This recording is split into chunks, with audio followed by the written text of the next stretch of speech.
महाशिवरात्रि के पावन पर्व की आप सभी को शुभकामनाएं। 26 फरवरी 2025 के दिन यह पावन पर्व मनाया जा रहा है। इस वीडियो में बहुत सारे उपाय आपके लिए हैं। 6 उपाय हैं, कोई एक उपाय आप चुन लेते हैं तो निश्चित रूप से रोग, कर्ज, दुख, दरिद्रता से आपको मुक्ति मिलेगी। सुख सौभाग्य का वरदान आपके जीवन में मिलने वाला है और हर एक सुख में, हर एक कार्य में आपकी उन्नति होगी। इससे पहले मैंने 4 पहर की पूजा का शुभ समय, प्रदोष काल और सुबह शाम की पूरी जानकारी दे दी है। आपसे अनुरोध है कृपया उस वीडियो को देखिएगा, कमेंट्स में मैंने पिन किया हुआ है। आइए जानते हैं उपाय करना। आप जानते होंगे हर एक महीने मासिक शिवरात्रि आती है, परंतु फागुन महीने की चतुर्दशी तिथि को यह व्रत किया जाता है। इस बार जो है दिन और रात्रि चतुर्दशी तिथि व्याप्त होने के कारण 26 तारीख को ही जो है यह व्रत उपवास किया जाएगा। पूरे ब्रह्मांड में महादेव की स्तुति का यह सबसे बड़ा दिन होता है, आप जानते होंगे। तो जो पहला उपाय है वह आपको गेहूं की बाली से करना है।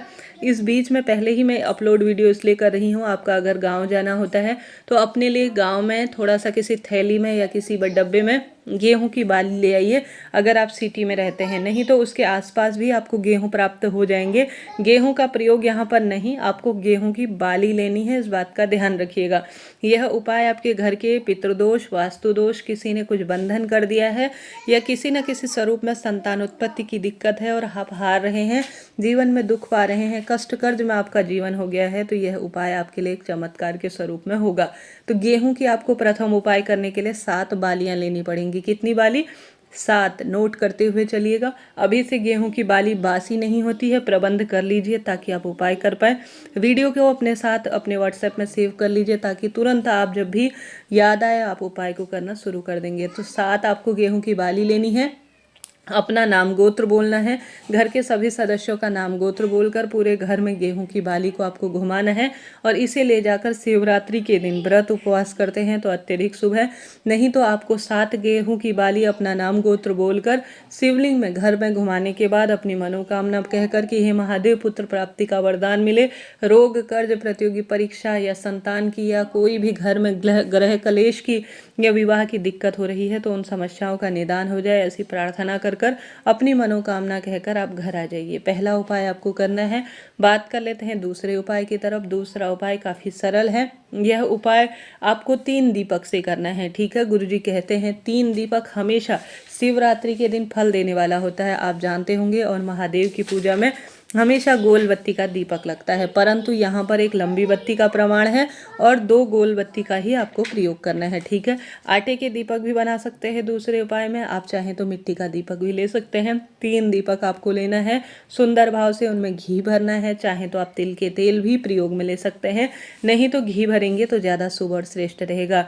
आप महाशिवरात्रि की शाम को प्रदोष काल में 3 दीपक, सबसे पहला दीपक महादेव का आज श्रेष्ठ दिन है ऐसी प्रार्थना करते हुए घर के दरवाजे पर प्रज्वलित करेंगे, परंतु दीपक का मुख आपके घर के दरवाजे के अंदर की ओर होना चाहिए।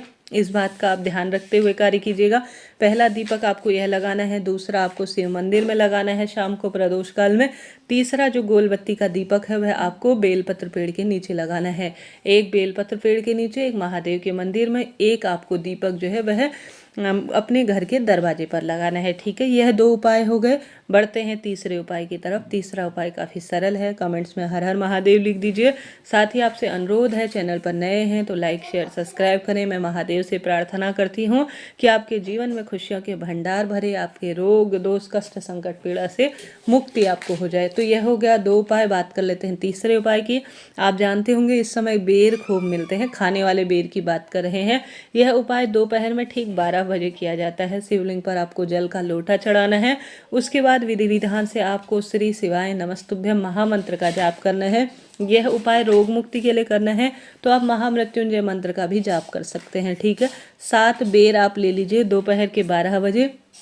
जो व्यक्ति ज़्यादा बीमार रहता है, दुख दरिद्रता से पीड़ित रहता है, जिसके जीवन में कर्ज की परेशानी है, प्रतियोगी परीक्षा में कई बार उसने एग्ज़ाम दे दिया फिर भी उसको परीक्षा में उन्नति नहीं मिलती, तो आपको 7 बेर लेने हैं दोपहर के 12 बजे। उस व्यक्ति के ऊपर से घुमा देना है, चाहे तो अपने ऊपर करें, चाहे तो उस व्यक्ति के ऊपर।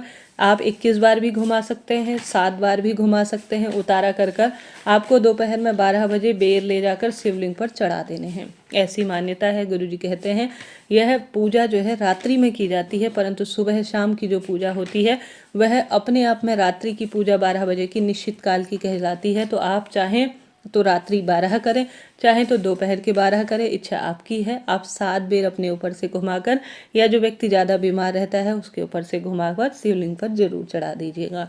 यहाँ पर 7 बेर का ही प्रयोग होगा, इस बात का आप ध्यान रखते हुए कार्य कीजिएगा। यह बात हो गई। इसके साथ ही आप जानते होंगे इस दिन अंतिम शाही स्नान प्रयागराज कुंभ में होगा, जो कि अपने आप में अद्भुत है। अगर आप प्रयागराज जाने की सोच रहे हैं तो इस टाइम तो आप अवॉइड करें, क्योंकि काफ़ी भीड़ भाड़ का माहौल रहेगा। अभी थोड़ा शांत माहौल है, ज़्यादा भीड़ भाड़ की स्थिति नहीं है, तो अभी जाना चाहते हैं तो अभी जा सकते हैं। महाशिवरात्रि का दिन साल का सबसे बड़ा दिन है। इस दिन महादेव की पूजा, व्रत, उपवास और भक्ति करने से साल भर की जितनी भी शिवरात्रि आती है महीने की, उनका फल मिल जाता है। रोग दोष कष्ट संकट पीड़ा सब कट जाती है। और साथ ही ऐसी मान्यता है शिवरात्रि व्रत करने से जीवन में सब सुख मिल जाते हैं। 4 पहर की पूजा का इस दिन विधान है। बढ़ते हैं अगले उपाय की तरफ। अभी तक आपने हर हर महादेव श्री शिवाय नमस्तुभ्यम कमेंट्स में नहीं लिखा है तो आपसे अनुरोध है जरूर लिख दीजिएगा। इसके बाद गुरुजी जो उपाय कहते हैं वह शिवरात्रि के दिन खास किया जाता है। इसमें आप सभी को 1 काली मिर्च और 7 काली तिल के दाने लेने हैं। कितने? 1 काली मिर्च, 7 काली तिल के दाने। आप सभी को अपनी मनोकामना कहकर, कुछ भी नहीं कहना, अपने घर के शिवलिंग में या महादेव के शिवलिंग में आपको चढ़ा देना है। ऐसी मान्यता है। जो भी शिवरात्रि के दिन 7 काली तिल के दाने और 1 काली मिर्च शिवलिंग पर चढ़ाता है उसके भाग्य बदल जाते हैं, दुर्भाग्य दूर होता है, सौभाग्य में वृद्धि होती है, कष्ट संकट पीड़ा से अपने आप ही मुक्ति मिल जाती है। तो इस तरह से ये आपको कार्य करना है। इसके साथ ही आप सभी को एक अन्य उपाय बताते हुए चलूं। जैसा कि आप जानते होंगे इस दिन पार्थिव शिवलिंग का पूजन, अर्थात अपने ही घर के गमले में या अपने घर पर पंडित जी को बुलाकर बड़े स्वरूप में भी आप 4 पहर की पूजा करा सकते हैं। संक्षिप्त स्वरूप में प्रदोष काल अर्थात शाम की पूजा और सुबह की पूजा कर सकते हैं। परंतु इस दिन जो भी मिट्टी के शिवलिंग बना लेता है अर्थात पार्थिव शिवलिंग के पूजा कर लेता है ना, उसका कैसा भी दुर्भाग्य हो रहा हो वह सौभाग्य में बदल जाता है। कष्ट, रोग, दुख, दरिद्रता से मुक्ति मिल जाती है। तो आप सभी को एक मिट्टी का शिवलिंग बनाना है। विधि विधान से अगर संतान की कामना है तो उसमें दूध मिलाएं। घी, अगर रोग मुक्ति चाहते हैं तो उसमें घी आप मिला सकते हैं। संतान प्राप्ति के लिए दूध मिलाते हैं और रोग मुक्ति के लिए घी मिलाते हैं। तो घी या दूध मिलाकर आप एक शिवलिंग तैयार करें। गंगा जल भी इसमें मिला सकते हैं और इसे आप बना लीजिए सुंदर स्वरूप में। श्री शिवाय नमस्तुभ्यम मंत्र का जाप कर कर अपने घर में बड़े प्रेम पूर्वक जो आप कामना रखते हैं वही कह दीजिए, उसी समय पूर्ण हो जाएगी। इतना चमत्कारी दिन है। इस दिन बेलपत्र वृक्ष में आप कच्चा दूध जरूर चढ़ाएं, खूब दीपदान करें, खूब मंत्र जाप करें। घर का एक सदस्य भी इन उपाय में से कोई एक उपाय कर लेता है तो चमत्कार खुली आंखों से देखता है। महाशिवरात्रि का दिन कोई साधारण नहीं है। इस दिन शिवलिंग पूजा, भस्म चढ़ाना, बेलपत्र चढ़ाना 108 की संख्या में आप कर सकते हैं। पंचामृत, दूध, दही, घी, शक्कर चढ़ाना, यह चीज़ें अपने आप में अद्भुत है। जितना संभव हो इस दिन महादेव की भक्ति करें, जितना संभव हो इस दिन महादेव को प्रसन्न करने के लिए कार्य करें। कैसा भी जीवन में दुख दरिद्रता का सामना करना पड़ रहा हो ना, उनका एक चुटकी में निदान हो जाता है। तो महाशिवरात्रि की आप सभी को अग्रिम शुभकामनाएं। आपका जीवन सफल हो यही प्रार्थना करते हुए आज की वीडियो को यहीं पर समापन करते हैं। हर हर महादेव।